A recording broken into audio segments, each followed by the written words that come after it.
Hello, everyone, and welcome to another episode of the Before I Go podcast. As many of you may or may not know, I am a certified fitness trainer. I received my certification in 2014, and I've trained many clients over the years through one-on-one personal training, group classes, virtual training, and health coaching. Some would say I was a pretty good trainer.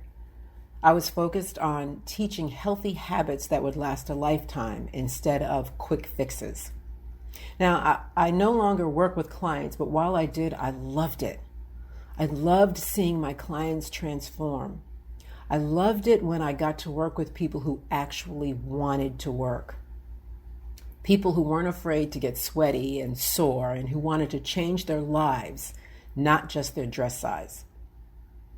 One of the things that I would encourage my clients to do was to not pay close attention to the number on the scale. That number is not a clear representation of what is actually going on. It's just a number. Unfortunately, that number can have a real negative effect on you if you place too much emphasis on it. If that number throws you into a depression or dictates how you eat that day, then that is a problem. A while back, I got rid of my scale, and for about 2 years, I didn't even know what I weighed, and I didn't care.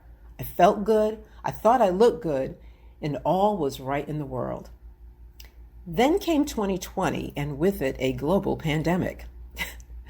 I know that the pandemic affected many people in many different ways. For me, I was in denial for a very long time, and I allowed my eating habits to get out of control, and my exercise schedule diminished greatly. By the end of the year, I was in the throes of a SAD episode. That's seasonal affective disorder, in case you didn't know. And I had spiraled completely out of control health-wise.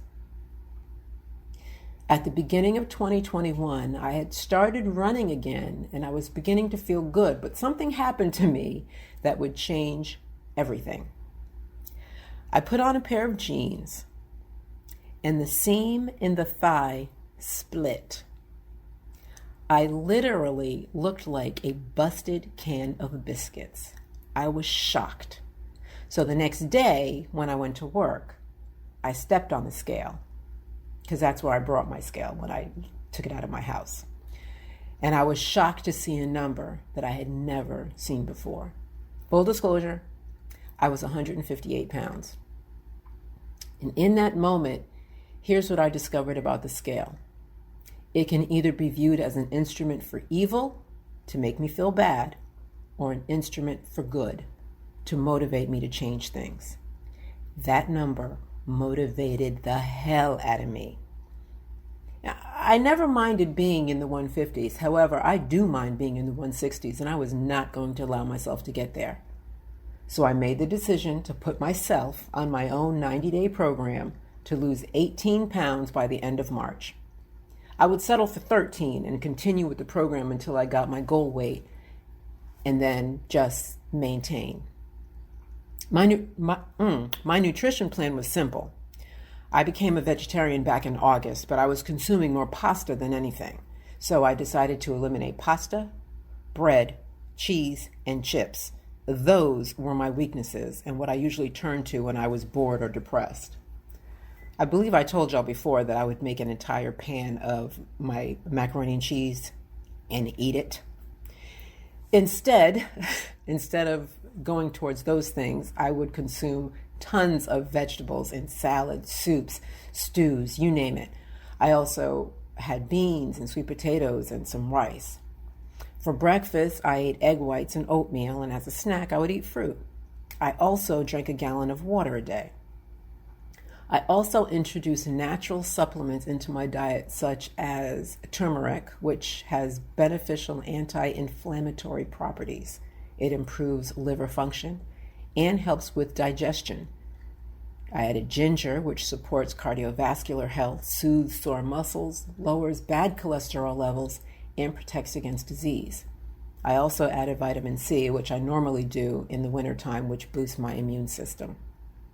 The exercise plan was really where the big changes occurred. Because of the pandemic, I still wasn't going to the gym, but there was plenty I could do at home.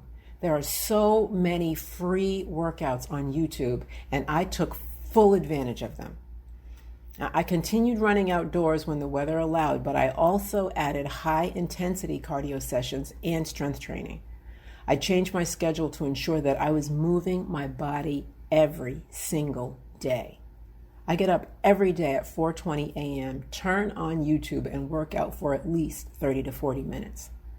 This is a schedule I had when I was going to the gym consistently, only now I travel to my living room instead of to the gym.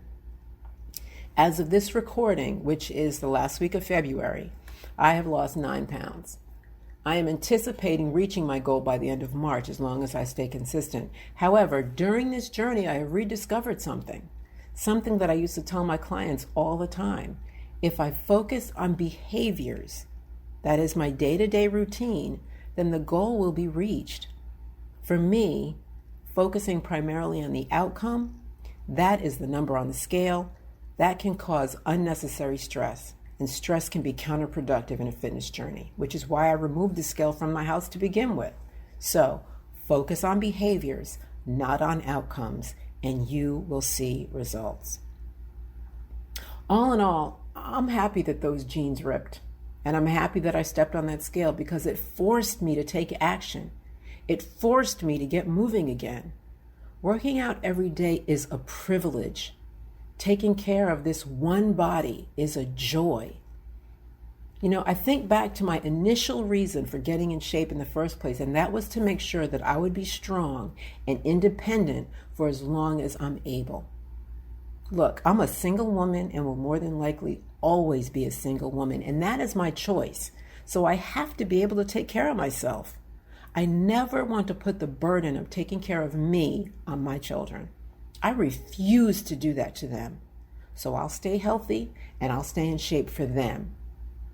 And so I can wear a bikini on the beach this summer. Well, that's all I have for today. Thank you so much for listening.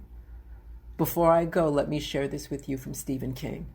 He says, you can, you should, and if you're brave enough to start, you will. I'll see you next time.